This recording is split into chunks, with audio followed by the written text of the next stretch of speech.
Эмомали Рахмон назначил дату выборов народных заседателей судов страны. В Самарканде начался саммит лидеров стран Организации тюркских государств. Талибы запретили афганским женщинам посещать парки и ярмарки. Посла Азербайджана в Иране вызвали в МИД в связи с недружественными антииранскими публикациями в СМИ. Президент Таджикистана Эмомали Рахмон подписал указ о назначении выборов народных заседателей суда Горно-Бадахшанской автономной области, судов областей, Душанбе, городов и районов, сообщает пресс-служба президента. Согласно указу, началом даты выборов определено 21 ноября. Продолжаться выборы будут до 21 декабря. Председателям области, городов и районов поручено обеспечить проведение выборов в соответствии с положением о народных заседателях в срок. Народный заседатель – это гражданин, который наделен правом присутствовать на судебном процессе и высказывать собственную точку зрения, тем самым влияя на ход заседания и его решения. В узбекском Самарканде начался саммит лидеров стран Организации тюркских государств. Эта встреча высокого уровня станет первой после переименования Тюркского совета в Организацию тюркских государств.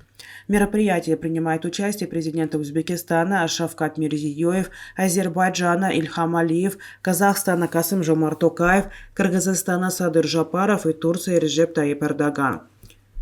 Помимо этого, премьер-министр Венгрии Виктор Орбан и глава Верхней палаты парламента Туркменистана Гурбангулы Бердымухамедов как представители стран-наблюдателей в Организации тюркских государств. Темой саммита Организации тюркских государств объявлена «Новая эра тюркской цивилизации на пути к общему развитию и процветанию».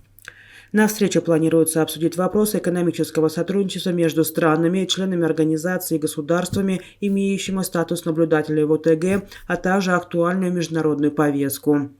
По итогам встречи, на которой председательство в организации перейдет от Турции к Узбекистану, будет принята Самаркандская декларация.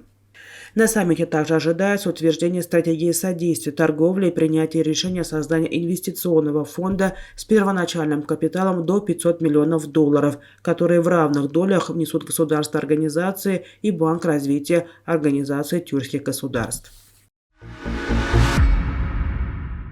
Талибы запретили афганским женщинам входить в общественные парки и ярмарки Кабула всего через несколько месяцев после того, как приказали разделить доступ по половому признаку, пишет Guardian.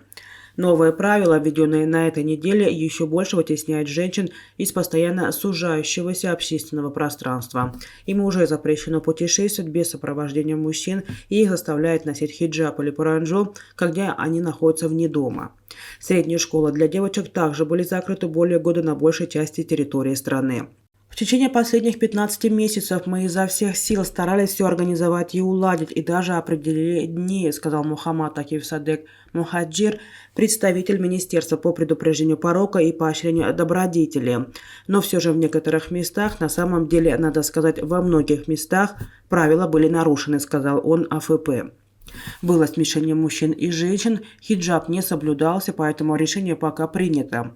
Эта новость была встречена с тревогой женщинами и операторами парков, которые вложили значительные средства в развитие объектов. Посол Азербайджана в Иране Али Ализаде в четверг 10 ноября был вызван в МИД Ирана. Об этом говорится в сообщении на сайте иранского внешнеполитического ведомства.